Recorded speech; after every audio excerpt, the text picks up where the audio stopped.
그러니까 올림픽이 끝난 지 얼마 안 돼갖고 업데이트된 정보는 아닙니다만 여러분 우리들에게 주는 시사하는 것이 많죠. 2012년 런던 올림픽이 끝났습니다.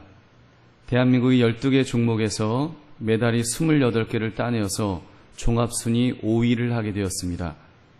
런던 올림픽이 다른 어느 해에 치루어졌던 올림픽보다 의미가 있는 것은 64년 전 1948년 14회 런던 올림픽에 우리나라가 참석해서 동메달을 2개 따내었던 그 전적을 우리가 생각해보면 격세지감을 느끼기 때문입니다.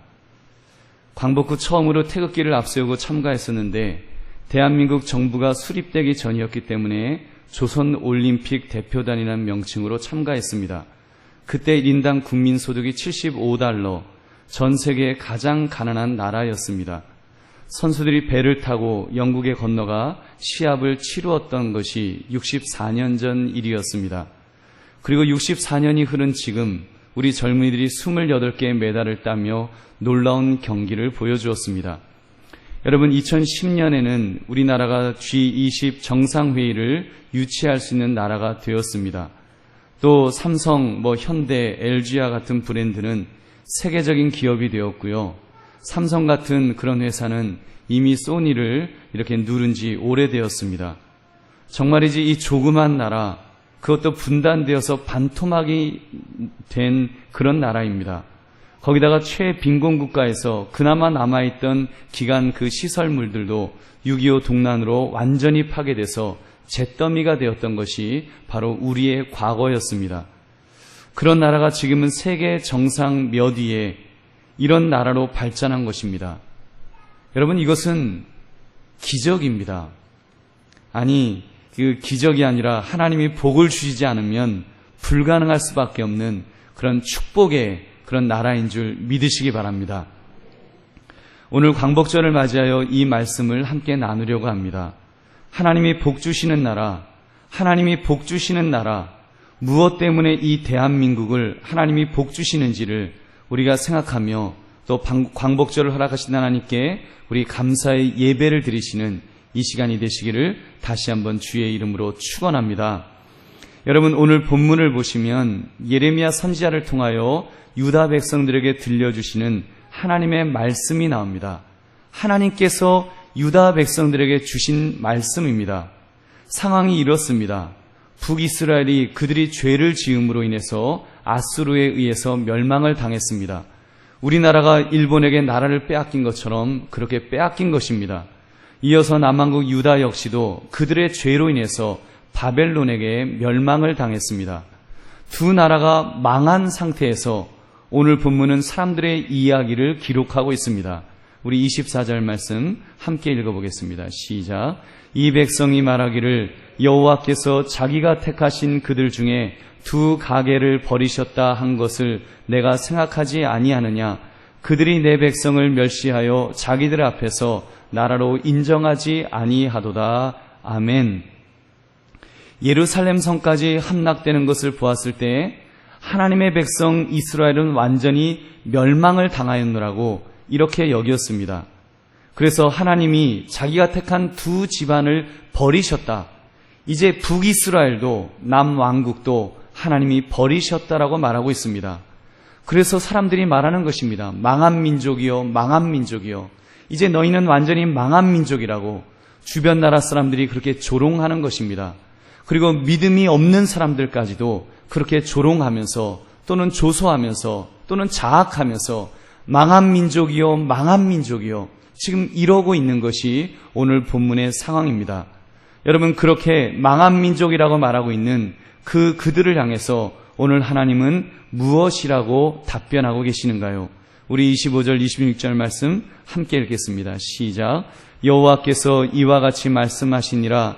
내가 주야와 맺은 언약이 없다든지 천지의 법칙을 내가 정하지 아니하였다면 야곱과 내 종 다윗의 자손을 버리고 다시는 다윗의 자손 중에서 아브라함과 이삭과 야곱의 자손을 다스릴 자를 택하지 아니하리라. 내가 그 포로된 자를 돌아오게 하고 그를 불쌍히 여기리라. 아멘. 여러분, 지금 말씀을 보면요, 말이 이렇게 꼬여 있습니다. 부정의 부정. 부정의 부정은 강한 긍정을 말씀하고 있습니다. 내가 주야와 맺은 언약을 맺지 않은 것이 아니지 않느냐. 보아라, 낮과 밤이 뒤바뀌는 것을 보았느냐. 뒤바뀌는 것을 보았느냐. 또 천지의 법칙을 정하지 않은 것이 아니지 않느냐. 그게 정하셨다는 거예요. 확실하게 정하셨다는 말씀입니다. 그래서 큰 광명 태양은 태양의 자리에 있고 작은 광명 달은 달의 자리에 있어서 이렇게 낮과 밤이 자연 법칙에 의해서 이렇게 돌아가게 만드셨다는 것입니다. 그것이 변하는 것을 보았느냐는 말씀이에요. 변하지 않는다는 것입니다. 여러분, 만약 이 자연 법칙 변한다면 우리는 다 죽습니다. 지구가 태양보다 조금만 더 가까워지면 우리는 다 죽습니다. 지구가 조금만 멀어지면, 태양으로부터 멀어지면 우리는 다 얼어 죽을 것입니다. 태양은 태양 위치에 있고 달은 달의 위치에 있고 지구는 지구의 위치에 있기 때문에 여러분, 그것이 불변하도록, 변하지 않도록 하나님께서 법칙을 만들어 놓으시고 법칙대로 운행하시기 때문에 지금 이렇게 모든 것들이 이렇게 편안하게 움직여지는 줄 믿습니다. 여러분, 하나님의 말씀은 지금 그 말씀을 하신 거예요.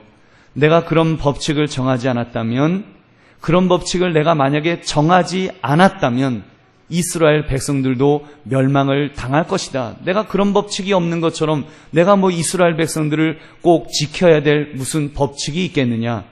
그러나 하나님께서 그런 법칙을 정하신 것처럼, 우주의 자연 질서의 법칙을 정하신 것처럼 하나님은 내가 지키겠다고 약속하신 이스라엘 백성들을 버리지 않으시겠다고 말씀하신 것입니다.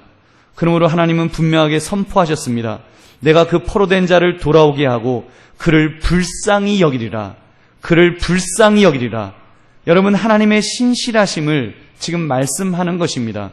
하나님은 다윗 왕에게 너의 자손을 끝까지 붙들어 주겠느라고 약속하셨습니다. 그리고 그 이전에 아브라함에게 하나님은 너의 민족을 하늘의 별과 같이, 땅의 모래와 같이 그렇게 많이 만들어 주겠다고 약속하셨습니다. 하나님은 신실하십니다. 하나님은 분명히 약속하신 것을 그대로 지키시는 하나님이십니다.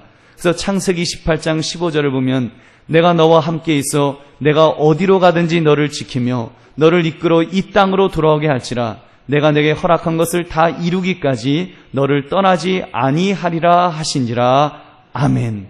여러분, 약속의 하나님, 내가 너희와 함께 하겠다고 하시면 함께 하시는 하나님이신 줄 믿으시기 바랍니다.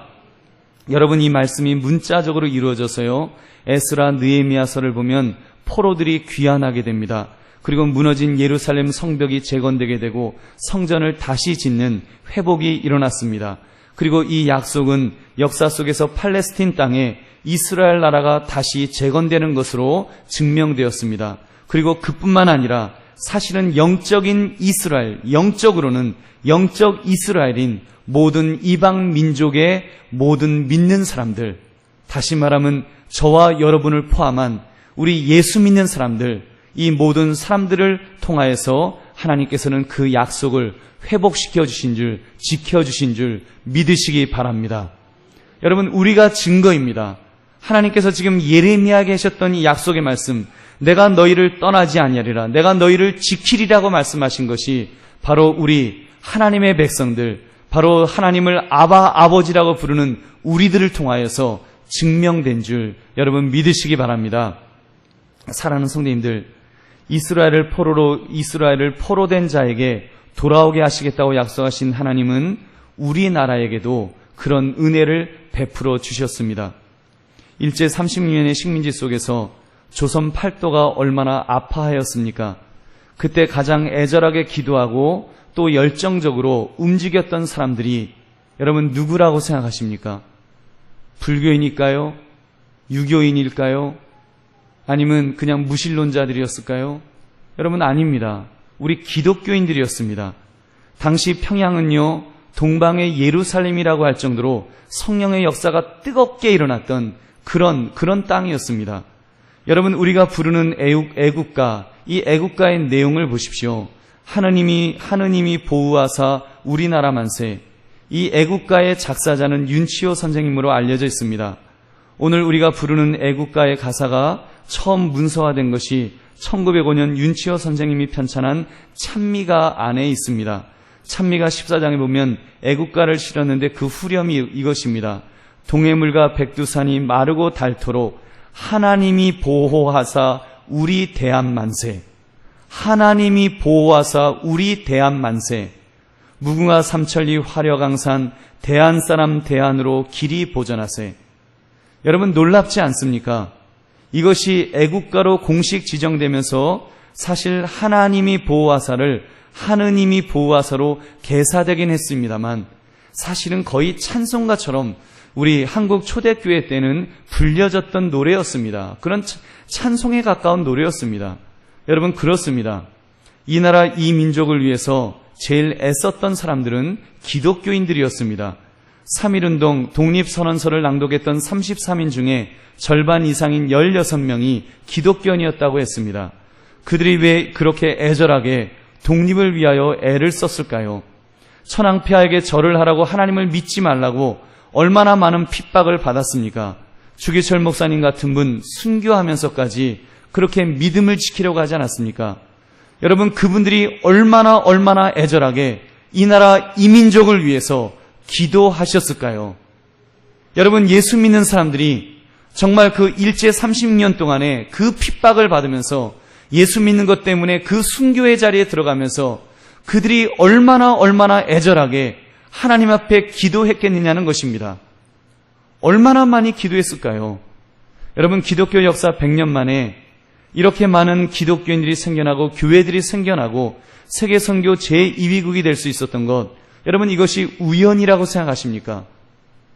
여러분 기도가 쌓였기 때문에 우리 믿음의 선배들이 정말 피 흘리면서 피값을 치르면서 그들이 하나님 앞에 기도하였기 때문에 그 기도의 열매를 우리가 따먹고 있는 것이 아니냐는 말입니다.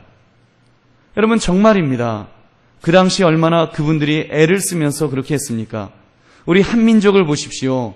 이 한민족이 그 애절한 한을 가지고 하나님 앞에 얼마나 처절하게 기도하며 하나님을 붙들었습니까? 전 세계를 돌아볼 때 세계 어느 나라에 새벽 기도회가 있습니까? 여러분 세계 어느 나라에 금요 철야가 있습니까? 이 모든 것들 하나님을 사랑하는데 정말 하나님 앞에 애절하게 하나님을 붙드는 그 믿음의 사람들이 여러분 있었기 때문에 또 그 기도가 쌓였기 때문에 지금 이 땅에 이렇게 하나님의 그 축복 안에서 이런 꽃을 피울 수 있게 된 것이 아니냐는 말입니다. 여러분 하나님이 우리 민족을 얼마나 예뻐 보실까요? 사무엘상 12장 22절 여호와께서는 너희를 자기 백성으로 삼으신 것을 기뻐하셨으므로 여호와께서는 그의 크신 이름을 위해서라도 자기 백성을 버리지 아니하실 것이요.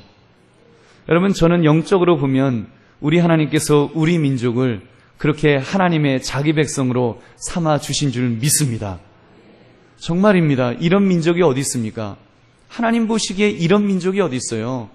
새벽마다 기도하는 민족이 어디 있어요? 여러분 정말 밤마다 주님 앞에 나와서 예배드리고 주일에도 주일 오전에 예배드리고 나면 또 오후에 예배드리고 이런 나라가 어디 있어요? 하루에 예배 한 번 드렸으면 충분하다고 생각하지 누가 그렇게 예배를 드립니까? 여러분 우리 민족 정말 하나님이 사랑하시는 민족인 줄로 믿습니다. 하나님께서 여러분 우리 한민족에 복음을 주시고 신실한 자들을 주님의 백성으로 삼아 주셨는데 여러분 버리시겠습니까? 저주하시겠습니까? 잊어버리시겠습니까? 끝까지 기억하실 줄 믿습니다. 그러므로 사랑하는 성도들이여 우리 오늘 8.15 광복절을 맞이하여 그 하나님을 바라볼 수 있기를 바랍니다. 일제 30년 식민지하에서 나라를 되찾게 하신 하나님이십니다. 6.25 동란으로 수백만의 사람들이 목숨을 잃으면서도 하나님은 이 나라를 공산당의 마수로부터 지켜주셨습니다. 여러분 6.25 때 어떻게 유엔군이 들어오게 되었고 어떻게 작전이 진행되었고 그런 이야기들을 보면요 하나님의 역사가 아니었으면 이루어지지 않는 그런 것이 얼마나 많습니까? 그때 상임이사국이었던 소련이 만약에 불참하지 않았으면 그때 참석했으면 그래서 반대했으면 유엔군이 참전이 되었겠습니까?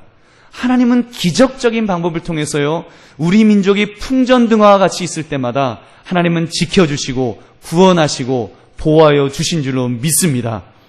여러분, 그렇다면 우리 오늘을 살아가는 우리들도 이런 믿음이 있어야 하지 않겠습니까? 지금 이 시대를 보십시오. 글로벌 경제 위기가 도래하였느라고 사람들이 말들을 합니다. 우리나라도 경제 위기에 휘청거린다는 말을 합니다. 깡통 아파트라는 등 하우스 포어가 생겨날 것이라는 등 이런 겁나는 이야기들을 합니다. 이 나라 교육이 엉망이라고도 말합니다. 제일 심각한 것은 한국교회가 이제는 망하고 있다고 그런 말도 합니다. 한국교회에 소망이 없다고 말합니다. 한국교회가 썩어가고 있다고 말하고요, 뭐 다 썩었다는 말도 합니다. 그러니 이 나라가 망하는 것은 초읽기에 들어갔다는 비관적인 이야기들이 쏟아지고 있는 것입니다. 여러분, 사랑하는 성도들이요, 저는 그런 말에 대해서 분별력을 가져야 한다고 믿습니다. 여러분, 분별력을 가지셔야 됩니다. 그런 비관적인 이야기로 인해서 여러분 너무 두려워하지 마십시오. 그리고 낙심하지 마십시오. 세상은 그렇게 되지 않을 것입니다. 하나님은 이 민족을 그렇게 만들지 않으실 것입니다. 일제 36년의 그 압제 속에서도 구원하신 하나님이십니다. 여러분, 우리 지금도 기도하는 믿음의 사람들이 있는데 여러분, 하나님께서 이 민족을 버리시겠습니까? 우리 분명히 영적으로 보아야 합니다. 세상은 언제나 하나님의 약속을 비웃고요, 그 말씀을 믿는 자들로 하여금 회의를 품도록 만듭니다. 그러나 세상의 의도적인 조롱과 무시가 결코 하나님의 약속의 말씀을 헛되게 만들지는 못할 줄로 믿습니다. 하나님은 그 신실하심과 전능하심으로 말씀하신 것을 반드시 이루십니다. 하나님께서 이 민족을 사랑하시고 이 민족을 세우셨다면 하나님은 이 민족을 통하여 아름다운 꽃을 맺게 하실 줄 믿으시기 바랍니다. 그러므로 우리 믿음의 사람들이 해야 될 것이 무엇이겠습니까? 여러분, 제일 중요한 것은 우리 믿음의 선배들이 하셨던 것처럼 우리도 해야 할 것이 있습니다. 그것이 무엇입니까? 바로 기도예요. 기도해야 합니다. 여러분, 이 나라 이 민족을 가슴에 품고 기도해야 될 줄 믿으시기 바랍니다. 베드로전서 4장 7절 말씀, 만물의 마지막이 가까이 왔으니 그러므로 너희는 정신을 차리고 근신하여 기도하라.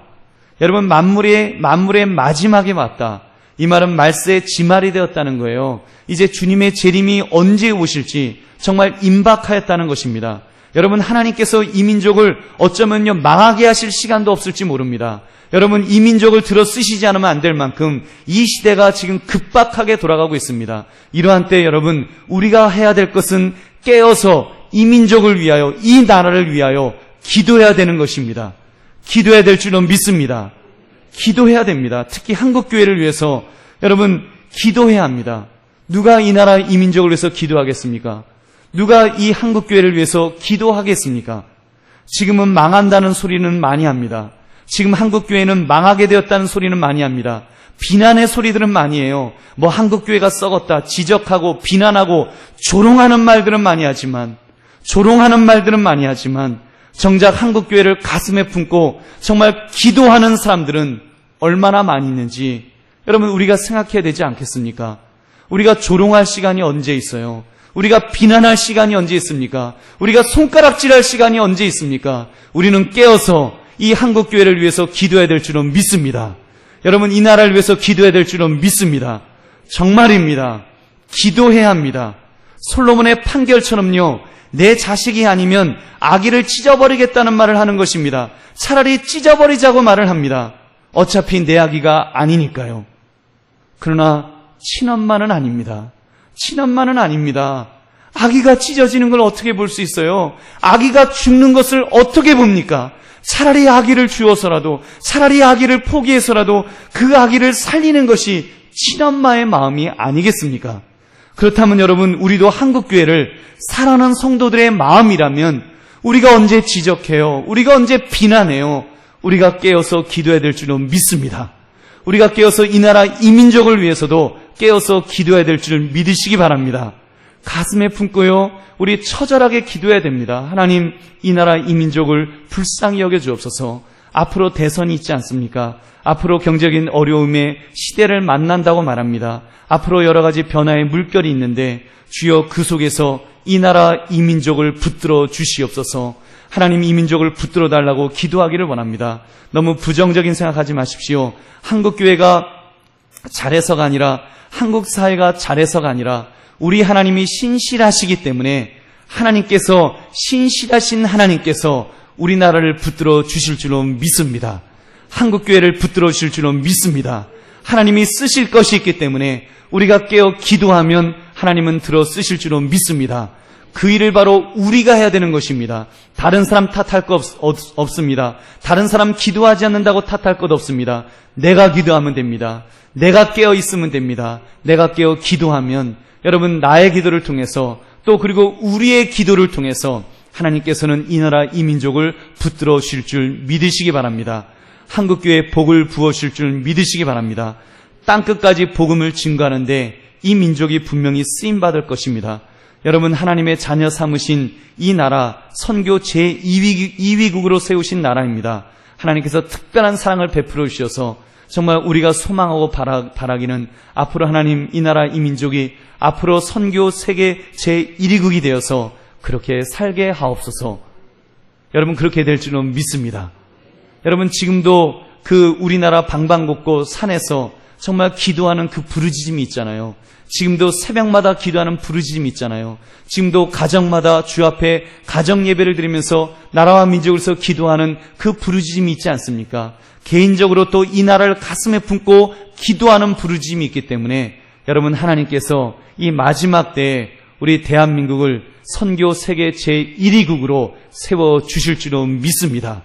그 속에서 이 나라는 잘 될 것입니다. 그 속에서 이 나라는 다시 세워지는 역사를 하나님이 주실 줄로 믿습니다. 세상은 안 된다고 말합니다. 세상은 자꾸 부정적인 이야기를 합니다. 그러나 여러분 우리가 깨어서 기도하면 우리가 하나님 앞에 간구하면 여러분 세계의 물줄기도 정말 이 나라의 물줄기도 바꾸어 놓는 역사가 일어날 줄로 믿습니다. 그렇게 깨어서 기도하시는 저와 여러분 되시기를 주님의 이름으로 축원합니다. 우리 함께 기도하겠습니다.